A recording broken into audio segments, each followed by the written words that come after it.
I recently spent 3 weeks in Minnesota um, with a class at Penn State called Exploring Indigenous Ways of Knowing. And in this class, we stayed at a college in northern Minnesota, and surrounding it were several Native American reservations from the Ojibwe culture. And this was an extremely fascinating and profound experience spending 3 weeks there. And so I'm going to share some of the experiences that I shared with lots of other students and with the amazing Ojibwe people that we spent time with. And so we we participated in a lot of different events. It wasn't like we were some outsiders constantly looking in.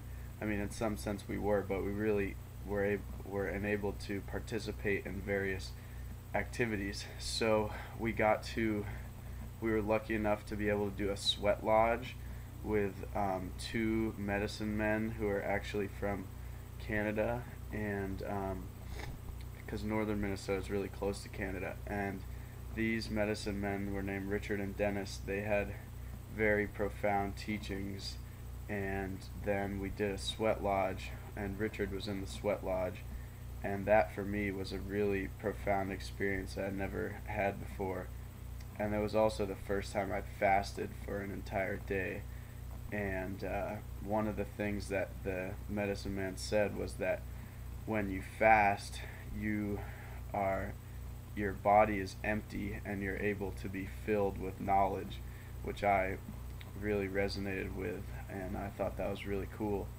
Um, and another thing we did was we went to a powwow, which is where lots of different uh, people from different reservations, different clans, and stuff all come to one area and have a huge powwow dance where everyone dances in a circle, and there's people playing with big drums and singing native songs, and everyone's in their regalia with made of eagle feathers and things like that. It's just really an amazing experience to see all these people from little kids to elders all dancing together, and that was really cool to see, and we were able to dance in some of the songs.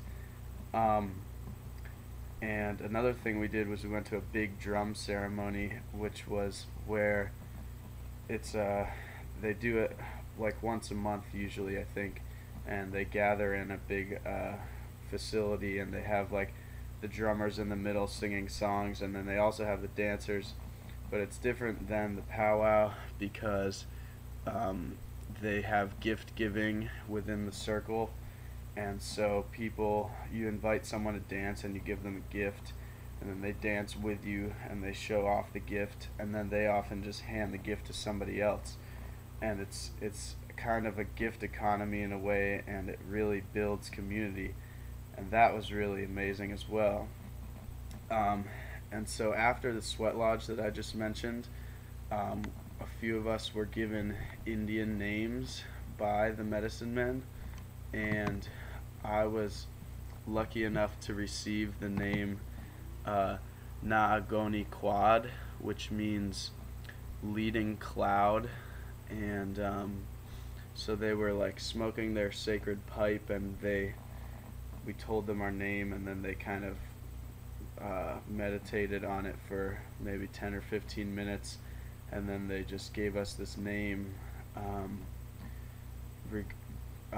that applies to us. And I was thinking about this name, and I feel like it applies to me in the way that I may be able to be a leading cloud of a brainstorm, because I feel like I'm able to catch ideas that are floating through the universe and then spread them into the world, or something like that. And so on this trip also we met lots of elders, and elders are regarded as the most knowledgeable within the Ojibwe society, because they've been alive the longest. They've gotten the most wisdom, and a lot of them are storytellers. They tell amazing stories. We were lucky enough to hear stories from one of the elders, and we just met lots of cool activists like Dennis Banks. We did another sweat lodge with Dennis Banks, and during the sweat lodge with Dennis Banks, I was able to get through it because of the teachings that I'd received on the trip.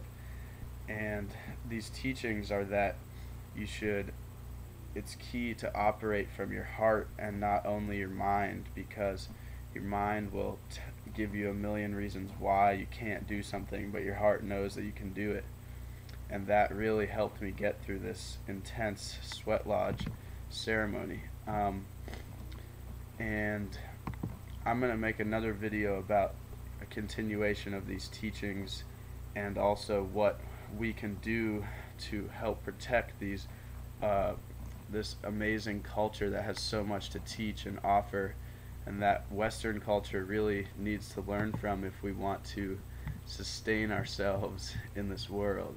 So have a happy Wednesday. Peace.